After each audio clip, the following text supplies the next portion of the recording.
Hey guys, welcome to Aaron's review, and in today's video we'll be doing a comparison of two products, both from the same company, which is the Thieaudio Legacy Free against the Thieaudio Voyager Free.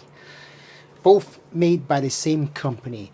For those who are waiting for me to do the review of the Legacy 9, I just want to let you know that the product has been ordered and it will be making its way to me. So I will be doing a full review of all the products because I've got all the products, well actually most of the products except for the Legacy 9, which will make its way to me eventually.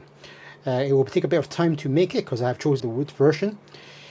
But in this video we're going to look at the Legacy Free and the Voyager Free, both in-ear monitors from Thieaudio. We'll start off with the fit of each in-ear monitor. The cheapest version from Thieaudio is actually the Legacy Free, and there is a clock version which retails for $119 US. I went for the Mystic version, which looks like this, and this retails for $10 more.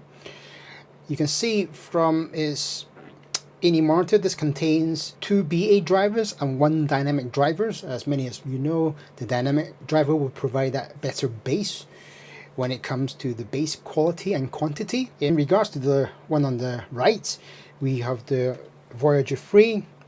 This retails for $159.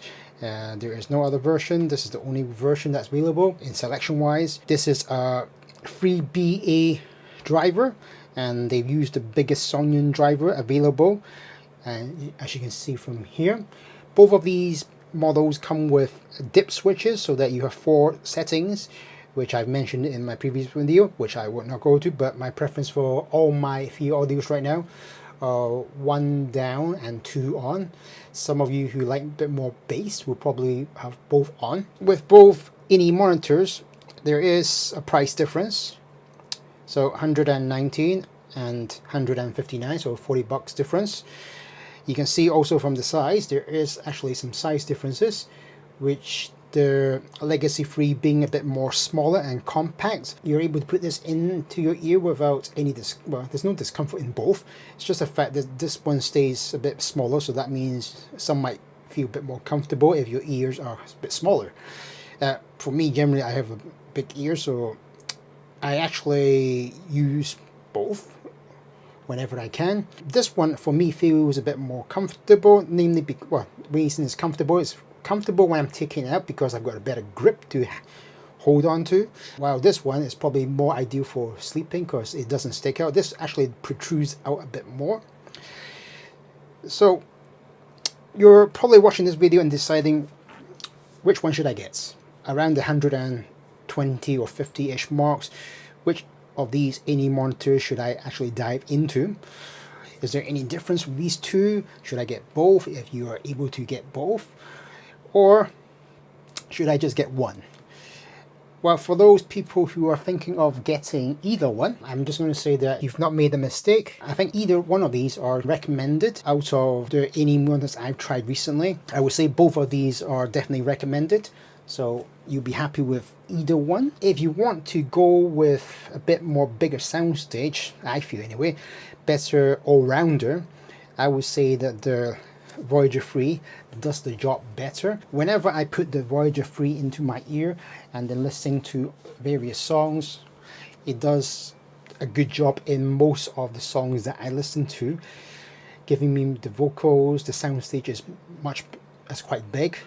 Obviously not as detailed as the Voyager 14, which I also have, but the tuning that Thieaudio has done to this in-ear monitor is very good at this price range, and it's just, for me, it does a good job in presenting the vocals and the soundstage to you. The bass is decent considering it's a BA bass, and there is a higher treble, I would say, within this. And for me, this was the actual first item that I got from Thieaudio, and I would say that it is recommended by me. I've enjoyed this one very much. Every time I listen to a song on it, it does bring a smile to my face. Well, the Legacy Free is the one that I then got after that, with obviously the Voyager 14. With the Legacy Free, fantastic color. That's the reason why I went for this one. Some of you might disagree, but I don't know, Mystic looks very nice.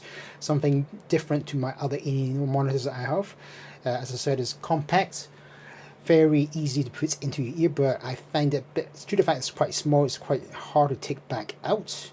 That's my taste anyway. For who would I recommend this? For those who like a bit more rock, that punchy bass.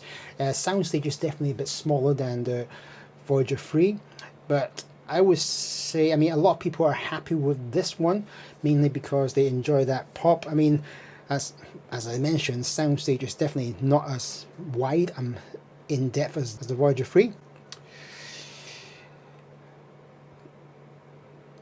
Instrument separation, maybe I think the Voyager 3 does it slightly better, but obviously there are sometimes songs which are suitable with this one. With this one, overall, most songs are fantastic. With this one, there are certain songs which are like, gives me that oomph, gives me that feeling that I'm hearing something magical. So overall, which one do I listen to most? Well, actually I do both. Definitely this one is something I feel enjoyable with all songs that I've used, and I listen to EDM, K-pop, pop, rock, not much, but I don't know, something that gives me a bit more wider soundstage, and it feels a bit more magical with this one. With the Legacy 3, it's nice. I think a lot of you guys are enjoying this one right now, especially at the 120 price range, which I think is worth definitely a mention and definitely recommended. Should you go for both? Yes, there is something slightly different, something which, you know, if you're in the mood for a bit more bits of bass, then this is probably the one that will give you a bit more feeling. I think volume might need to be turned on a little bit higher to enjoy that dynamic bass that the dynamic driver brings, while this one is able to provide most genres that music that you want. Hopefully the Legacy 9 is coming my way. I will probably update you on the Legacy 9. Hopefully you found this video useful. Both products are recommended. My preference for now is probably this one, due to the fact that it's an all-rounder for me. With this one, obviously that sweet dynamic bass on the sub bass that it provides is much better here, but slightly smaller soundstage. And I think my instrument separation wise, this one's slightly edges a little bit more there. I do have another video coming, which is endgame versus endgame. Anyway, that's all for now. Stay safe and do subscribe, and I'll see you again in the next video.